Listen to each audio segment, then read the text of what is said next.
Okay. All right. These are off. Okay. So for anyone who may not know me, my name is Megan. I am the CEO and founder of Yes God Wellness, a brand dedicated to the mind, body, spirit connection, also dedicated to helping us remember that we are all divine because we have God living inside of us. And I want to talk for just a quick moment about imagination and how imagination is literally the basis of our entire lives. So, of course, there are real things in life that happen. There are real circumstances. However, our perspective of those things, our reactions to those things are based in imagination. So, even for example, like if I were to say, okay, today is Monday, tomorrow I make a plan for tomorrow, right? I have this thing going on, I have that thing going on, I'm going to go meet with this person, I'm going to have this conversation.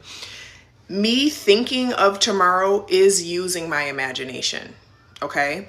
When I wake up in the morning and I think about my day, I am utilizing my imagination because the things have not actually happened yet. And actually, I want to look at the definition of imagination. Okay, so imagination is a cognitive faculty of forming mental images, sensations, or concepts of things not currently perceived by the senses or that have not been experienced at all. Okay, I'm gonna read that one more time. Imagination is a cognitive faculty of forming mental images, sensations, or concepts of things not currently perceived by the senses or that have not been experienced at all. So anytime we're thinking of something that we are not currently experiencing in this moment, we are utilizing our imagination, whether we are thinking about the future or even when we're thinking about the past. And this is why you'll have people who had similar experiences or they experienced something together and they have completely different kind of recollections of what happened, of what was said, of the experience itself. And so I think it's important for us to recognize that imagination is a creative faculty, okay? It is something that co-creates with the actual circumstances. So when we are imagining things going a certain way, we're imagining people having a certain response, we're imagining particular outcomes, typically our imaginings help that situation to become a self-fulfilling prophecy of whatever it is we've imagined. So when we are imagining that, hey, I don't know, and when we have fear in being injected into our imagination, typically that will be a self-fulfilling prophecy. If we feel like things aren't going to work out, if we feel like a person is going to have a particular response, if we feel like, if we imagine that everything is going to go well, and typically that will happen as well. So it's very important to be mindful of what you are imagining at all times. And also, like visualization, yes, but visualization is, when I hear the word visualization, I think of intentional imagination. I want to be clear that there is a difference between intentional imagination, and then just everyday imagination, right? So like an everyday imagination is, okay, I got to run some errands today. I'm sure the roads are going to be really packed. The store is probably going to be really packed. Like it's probably going to take me a long time. Okay, that is imagination. Now, an intentional imagination could look something like, I'm going to go to the store today and I'm going to be in and out. It's going to be perfect. They're going to have exactly what I need. I'm going to get right to it. I'm going to get into the front. There's going to be a really short line, or there's going to be a line just opening up that is going to be able to accept me and get me in and out of there. So visualization to me is the aspect of taking your imagination and pointing it in a very particular direction with intention behind it. Yes, God. And what I have learned and what I have helped my clients to discover is that when you take the time to utilize your imagination in a positive and a successful way, you start to discover that the things that you desire actually come to pass. Now, they might not necessarily happen in the way that you imagined, but just the fact that you gave your attention and your awareness to a particular outcome typically means you are giving it that much more of an opportunity to actually happen successfully. And I also want to say that we have individual imaginations, and then we have collective imaginations. Collective imaginations are about a group or, a aggregate imagination that people are all agreeing on.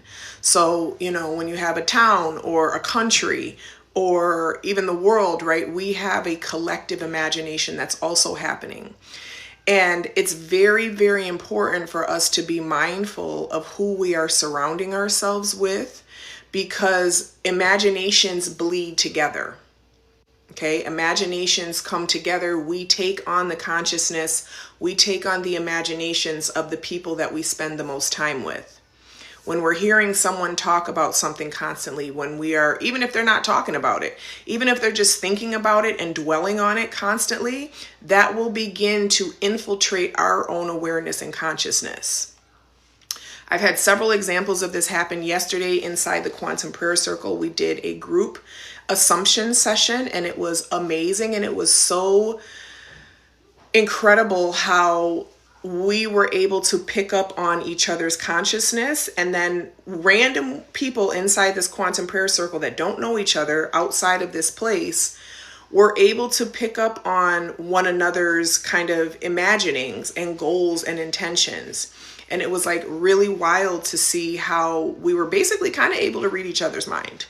Like, not, you know what I'm saying, word for word, but there were certain images that popped into some of our awareness. And then when we shared those things with the person who we were doing the group assumption for, they were like, oh my God, like that's literally on my vision board. I have a picture of that. And so the reason why I'm talking about this is because I want us to understand that the life that we are living is all based in imagination. Any goal we have, any circumstance that we are inside of, any circumstance that we are looking to have, we have a particular perspective on that. And typically we kind of have a tendency to think about it in terms of, well, this is going to happen, and then this result is going to happen. And that could be the case. But the reality is like even your plans tomorrow are based on your imagination today. So I have a calendar, right? I have a calendar and I have things on my schedule for tomorrow. And something that I really enjoy doing and has been really incredible for me is to take the time to imagine best case scenario for every single thing that I have on my calendar. So I am going to use the power that God has given me through my imagination, through this cognitive function that I have, and really hold the space and hold the vision for exactly what it is that I want to experience and exactly the outcome that I want to have. And I remain flexible about how that outcome happens. I remain flexible about the ways and the means by which this outcome can happen. And sometimes what happens, I talked about this on another live, is that sometimes the outcome comes through devastation. Thank you, Life of Luxury, for liking the live on TikTok. Sometimes what we perceive as a devastating experience is actually exactly what needs to happen to bring us the outcome that we are desiring. Thank you for not touching that door. Yes, God.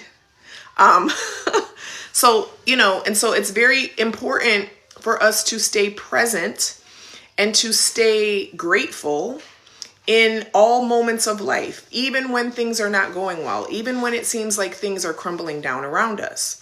Because even when it seems like things are crumbling down around us, sometimes that's exactly what needs to happen in order for the outcome that we are desiring to be able to present itself to us. Quick example of that, I had a whole debacle with a dentist that I was seeing, and there was a lot of tension and friction because they were playing with my money. They were trying to say that I was supposed to owe them for basically because they didn't file insurance properly. And I was not having it. I was like, I'm not doing that. Da, da, da. So this went back and forth for a while. It finally came to a head. And long story short, of course, I'm not going back to that dentist anymore. They let it go. They dropped it. They said, you don't owe us anything. And I was like, I know, I've been saying that. And I went back to another dentist that I had previously been to. Come to find out, when I went to this dentist this week, I learned that the dentist that I was going back and forth with was neglectful and not actually giving me the level of care that I deserved, okay? I have a cavity they didn't tell me about. There's certain things that I need to be doing. I need retainers. There was all this stuff, right, that they had been neglecting to actually share with me. Thank you, Life of Luxury, for continuing to like the live. And so the reason why I bring up this example is because it's so important for us to be open to the fact that this is serving me in some way. Even though this seems like a debacle, even though it seems like it's a big problem, even though it seems like, you know what I'm saying, unjust and unfair and disrespectful and all those things, sometimes we are pushed to a point of rupture. We are pushed to a point of confrontation because there is something better for us there, okay? And there's always something better for us. There's always something else, okay? Whether it's a person, whether it's a friendship, whether it's a relationship, whether it's a house, whether it's a car, whether it's a circumstance, whether it's a dentist, okay? Regardless of what the thing is, you always have to be open to the possibility that, you know what? This is serving me in some sort of way. I don't necessarily see how, because these motherfuckers are getting on my nerves right now and they are pushing me to the limit, and I'm very frustrated and I'm very upset and I'm having a lot of anxiety around this. Sometimes we have to be willing to let go of the things that are not flowing in our life, because the things that are meant for us, they flow. They are easy. There is not tension around them. And that can be difficult because we don't want to let go of things sometimes. Sometimes we're comfortable. Sometimes it's familiar. Even though it may not be the healthiest thing, even though it may be a little bit toxic, we still are kind of like, you know what? I like this thing. I'm used to this thing. I'm used to coming here, so I'm going to keep doing it. Yes, God. So anyways, we're going to be continuing this conversation over in the Quantum Prayer Circle. We're going to do an identity check-in. It's a space where we are holding each other accountable, practicing gratitude every day, dropping into our divine identities. Would love to have you join us over there. I hope everyone has a beautiful day. And yes, God, I will talk to you all soon. Okay. Thanks for spending a few moments with me. Bye-bye.